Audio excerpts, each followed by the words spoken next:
then die. Uh-oh. Oh, your gun jams. That's too bad. And now Snake's gonna just make a fool out of you.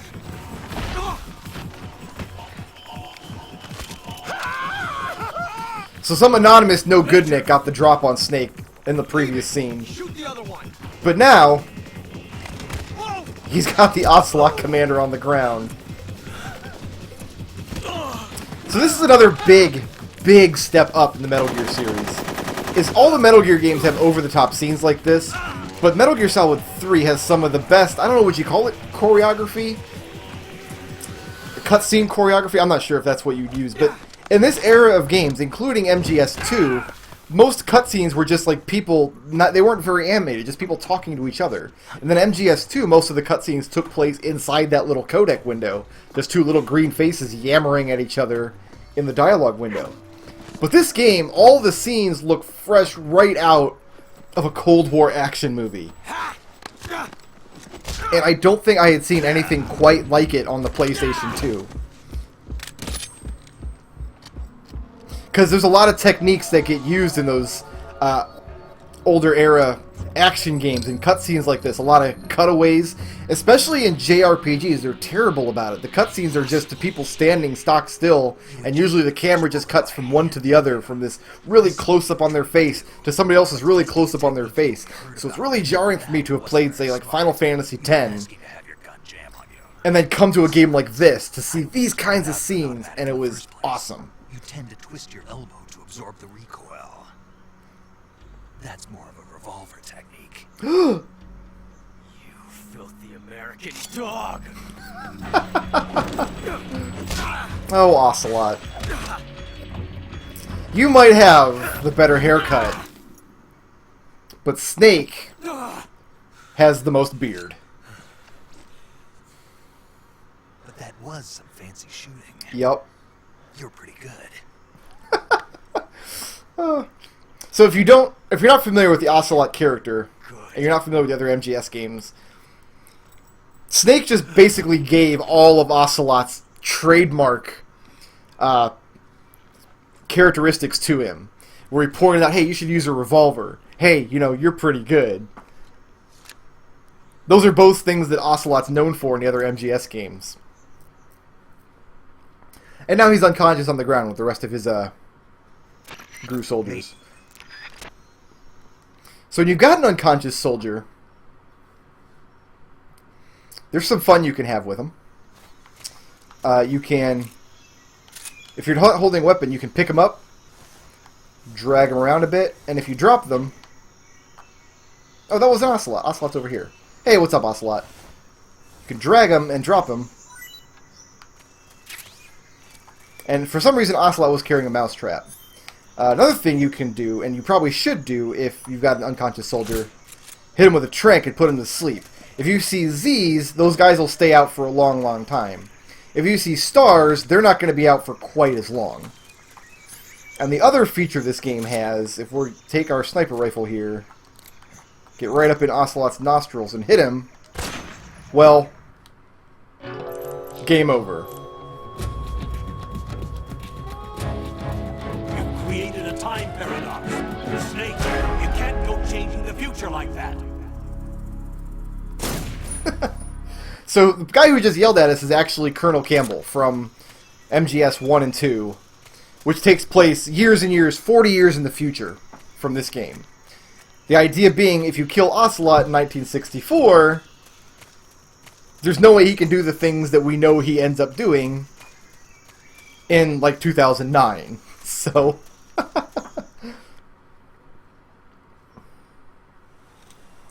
I think we can safely skip this scene. One of these scenes we have to watch, though. I want to make sure that I don't skip it. This scene here, I do believe we have to watch. Because I think this is the first time we'll see the boss. My favorite character in Metal Gear Solid is Ocelot. Everybody else's favorite character is the boss.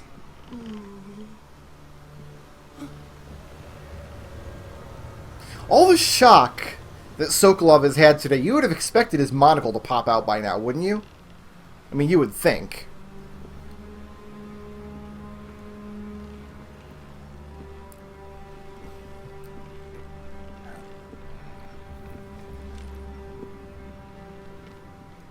And there she is. The boss in Metal Gear Solid, you could think of her basically like Jesus. She's Metal Gear Jesus. She is the original Metal Gear badass. As far back as you can possibly go in the Metal Gear timeline, the boss is the first major badass character that, and her ideas and her personality and the things that she wants to do and what goals she has for herself and for the world permeate through everything else in the Metal Gear series. Half of the games get retconned into it, and the other half build on it, depending on whether the games came out before or after MGS3. Every major character's motivation in the series, from the characters in this game to characters that don't become relevant for 40 years, are based in the boss.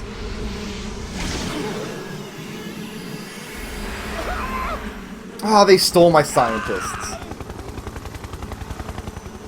These are the boss's friends. The boss's friends are the Cobra unit.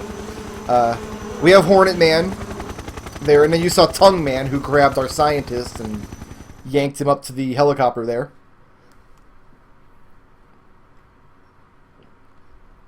The question is, if the boss is such a virtuous character, if she's the character that everybody else in this series kind of looks up to, like, I think you can count the number of characters who know the boss but don't have reverence for her on one hand. Probably one finger. It's just Ocelot, really. Ocelot's probably the only character that doesn't have great reverence for the boss. That's the end. That's Old Man with his parrot and his creepy bug eyes. All 5 of us are together. It's time we go to the depths of hell itself. Apparently the depths of hell are in the jungles of Russia. Who knew? It's raining blood. And there's Ghost Man. Is he crying?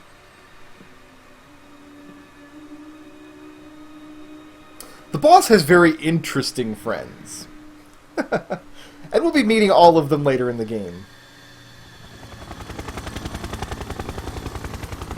I don't think Spaceman was up there. We didn't get to see Spaceman yet. Ah, and then there's Colonel Volgin. He's our villain for the game. Kuwabara, Kuwabara.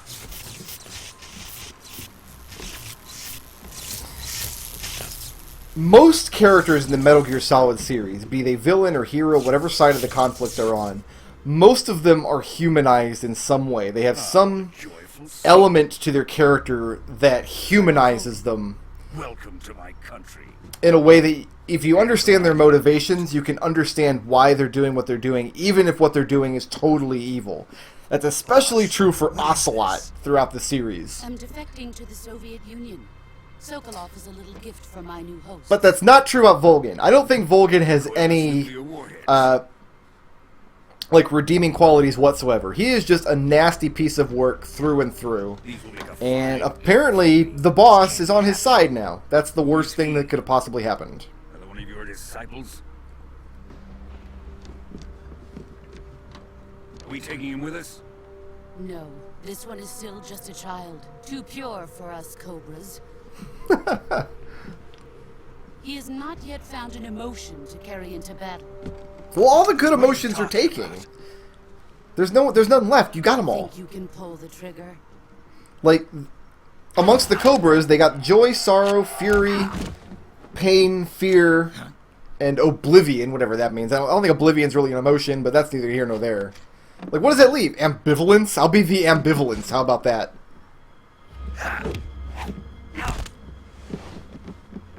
The boss, developed CQC as a fighting style. And nobody is a better hand-to-hand combatant See my face. than the boss is. We can't let him live.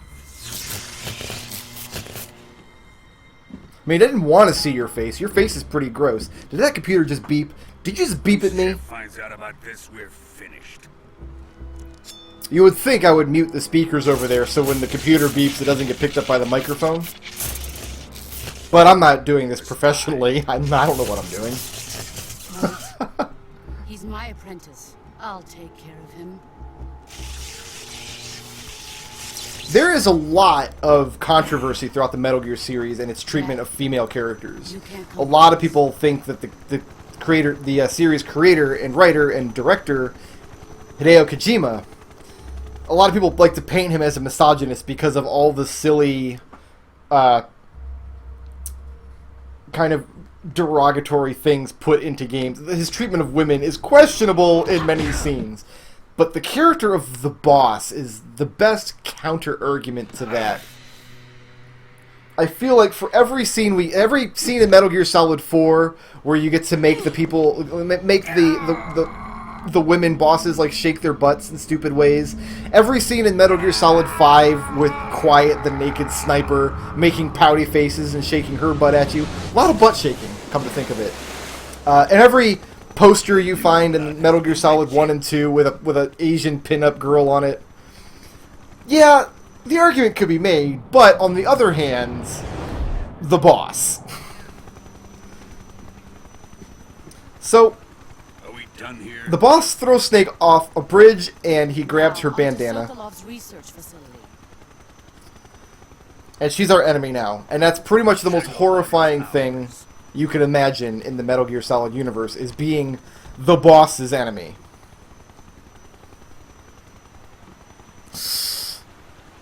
Yeah. Drift away. My place is with them now. Well, I mean, enjoy Soviet Russia.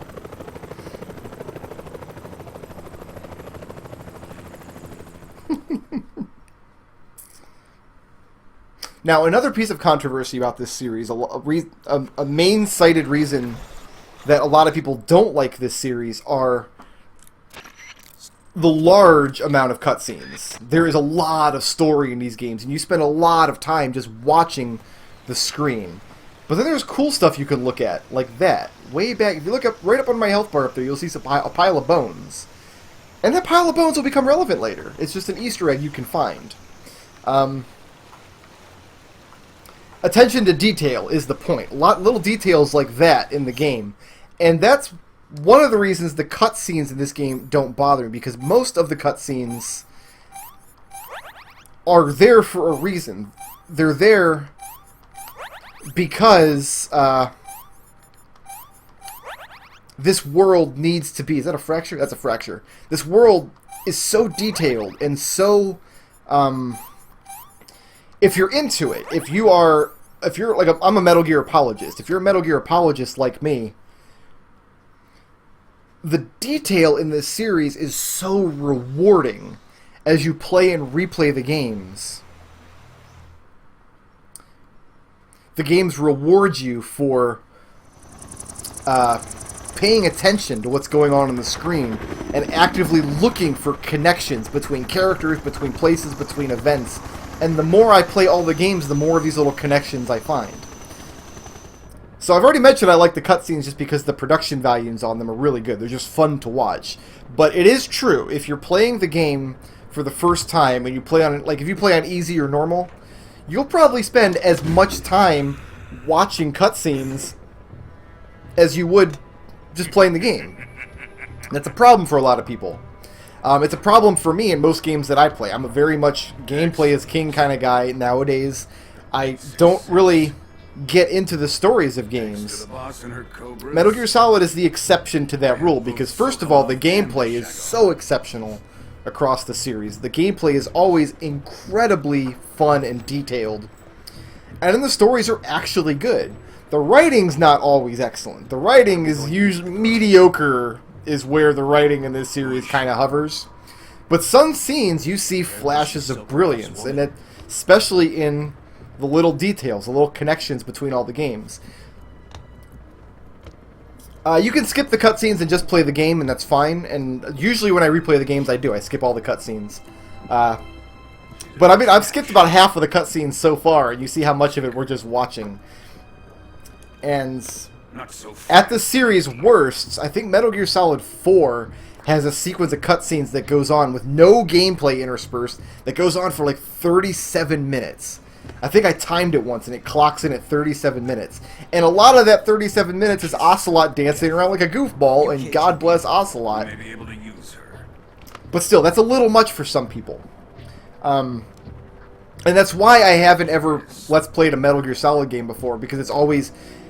If I leave all the cutscenes in, I don't do that for any other game on my channel. I am known for always skipping cutscenes, and a lot of my subscribers expect that out of my gameplay series. On the other hand, if you don't get the story out of the Metal Gear Solid games, you're missing out on so much of what the games are. Well, the boss brought Colonel Volgin some portable nuclear warheads. And now Volgin is going to use it. Basically, Volgin is doing something so evil here that Ocelot is saying, "Whoa, that's too evil even for me." And I'm friggin' Ocelot.